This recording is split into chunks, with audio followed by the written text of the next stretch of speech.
Según los registros de CERVEL, Michelle Bachelet desembolsó para su última campaña presidencial 5.377 millones de pesos, monto que fue calificado por usted como sospechoso. Sebastián Piñera, tan solo en la primera vuelta presidencial del 2009, gastó 5.083 millones de pesos. ¿Calificaría también como sospechoso el financiamiento de la campaña presidencial de Piñera? Lo que sucede es que cuando yo dije que era sospechoso no es por el monto, sino que porque yo creo que gastaron mucho más que lo que efectivamente consignaron. Como ustedes saben, el CERVEL no tiene ninguna capacidad de revisar cuánto se gastó, ni cómo se gastó, ni dónde se gastó. Por lo tanto, al final el CERVEL es casi un buzón de entrada, salvo correcciones muy menores, como por ejemplo pagar ropa interior, ¿no es cierto?, con las platas de la campaña, que obviamente que lo rechazaron. Respecto del resto no tiene mucho que decir. Entonces, cuando yo hablé de sospechoso es porque yo creo que gastaron muchísimo más de lo que dicen que gastaron. Pero también tengo entendido que usted también dijo que a usted le había costado mucho conseguir su plata para la campaña, para su campaña presidencial, que claramente fue un monto menor al de Michelle Bachelet. Entonces, ¿cómo explica que Michelle Bachelet haya conseguido un mayor monto que el que usted consiguió, siendo que a usted ya le costó conseguir ese monto? No lo sé, pero ahora ya nos estamos empezando a enterar. Yo siempre he sospechado que hubo mucho dinero que entró por vía no legal a la candidatura de Michelle Bachelet. Y creo además, y así lo dije en su oportunidad, creo, que todos esos aportes anónimos probablemente eran para blanquear plata que había entrado de otra manera. Sabemos, por ejemplo, de que se hizo un viaje en yate, no se sabe cuánto se recaudó, ni quiénes asistieron, probablemente asistieron personas que no eran chilenas, que no pueden donar a ninguna campaña chilena, en fin. Pero yo creo que ahí hubo mucha irregularidad. Creo que muchas de las firmas probablemente y de los RUT de gente que supuestamente donó en forma anónima, si se revisara, no serían tales, serían firmas falsas y RUT falsos, porque yo creo que efectivamente ahí hubo algo muy raro. Hablemos de usted, de sus campañas. Sí. Empresas mineras, bancos, holdings, grandes grupos económicos y algunas de las familias más adineradas del país, por ejemplo Luxic o Los Mate, han sido mencionadas como uno de los principales financistas de las campañas políticas en Chile. ¿Cómo financió usted su campaña? ¿Podría mencionar al menos 3 principales financistas de su campaña presidencial? No puedo mencionar ni uno solo, porque todo el financiamiento mío vino por aporte reservado. El aporte reservado es una figura bien especial. Va una empresa y hace un aporte al CERVEL y hace, no sé, alguna cosa electrónica en que dice a quién se le debe depositar qué monto. Lo puede repartir entre distintas personas. Entonces, por ejemplo, deposita, ponte tú, 10 millones de pesos. Sin embargo, a uno como candidato le puede llegar a la semana y media 1,5 millones. Después te llega 1.700.000 más. Y a lo largo del tiempo te llegan los 10 millones. En ninguna parte sale los 10 millones. Por lo tanto, aunque te digan, Evelyn, te deposité 10 millones, tú no tienes cómo comprobarlo. Okay. Y por lo tanto, muchas veces te pueden decir, te deposité, y la verdad es que no te depositaron ninguno. Ha circulado que en el fondo Sebastián Piñera fue uno de los principales financistas de tu campaña. No. Cosa que a ti te enojó mucho, eso dicho. En primer lugar, nunca se ha dicho que ha sido uno de los principales. Uno de los, claro. Dicen que aportó, no me consta. ¿Por qué? Porque no lo sé, no tengo cómo saberlo. Ya.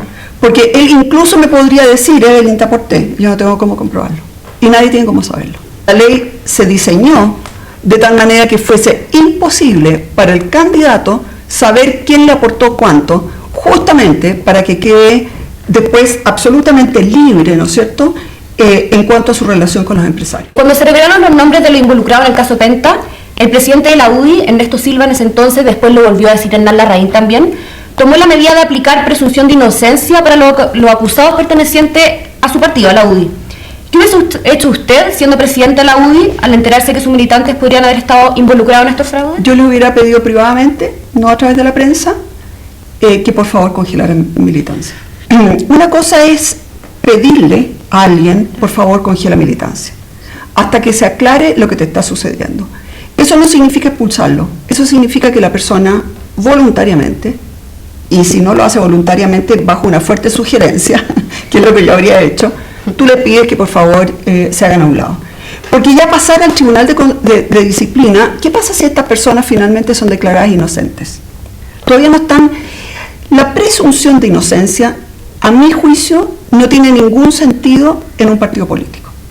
¿Qué pasa si la persona como Jovino Novoa no se ha sublado y sigue en el partido? Le hacen un tremendo daño al partido, que es lo que está sucediendo. Ahí usted como presidenta, ¿qué haría usted como presidenta? No, yo le pediría... ¿Seguiría insistiendo? No. Yo le pediría de forma que no pueda decir que no, que por favor se haga un lado. Vamos a hablar ahora de la alianza. ¿Qué alianza? ¿Qué alianza? Bueno, queda todavía algo de alianza. Eso es lo que vamos a hablar ahora, pues si queda algo de alianza. Claro. Bueno, yo creo que no queda nada de nada, no queda nueva mayoría, yo creo que es la nueva minoría, yo creo que no queda alianza, yo creo que no queda un partido, yo creo que no quedan diputados ni senadores. O sea, la política está destruida entera. Yo creo que en este minuto realmente la destrucción es bastante grande y creo que además la destrucción tiene que ser todo lo que haya que destruir. Creo que efectivamente hay que llegar hasta las últimas consecuencias, porque sobre la mentira no se puede construir nada. Y con respecto a su militancia en la UDI, el año 2013 usted declaró que no representa la UDI y que la UDI no la quiere y que está muy distanciada de ellos como partido.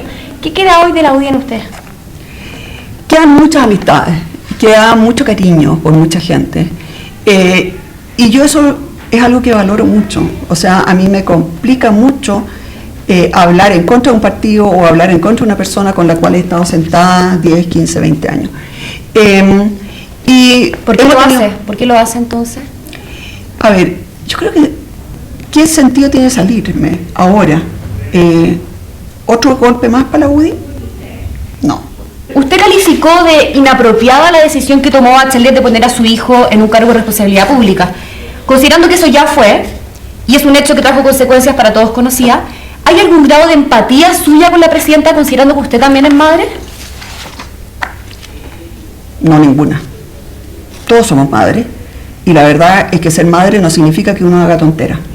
Y poner a un hijo, este chiquillo, claramente no tiene un juicio muy acertado. O sea, poquito después del caso Cabal se va a meter, ¿no es cierto?, al Lollapalooza con una pulserita. Eso no refleja mucho criterio. Y uno como madre sabe perfectamente cuáles son las fortalezas y las debilidades de cada hijo. Poner a un hijo que tiene debilidades en un puesto público, por mucho que yo sea madre, creo que es una estupidez. Tenemos entendido que usted se quiere presentar como alcaldesa y en una entrevista a La Tercera Vamos a ver.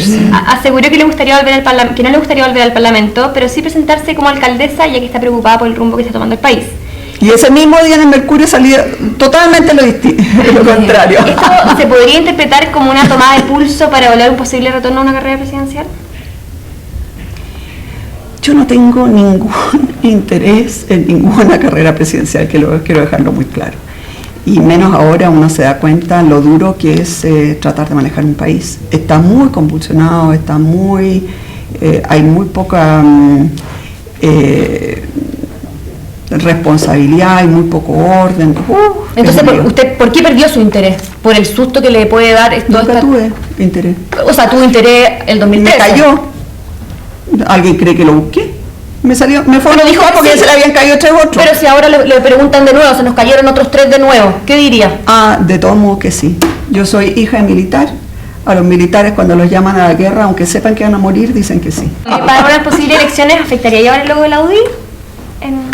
Yo creo que va a afectar mucho. ¿Sí? Y yo creo que mucha gente va a ir sin el logo de la UDI. ¿Y usted? Tendré que verlo.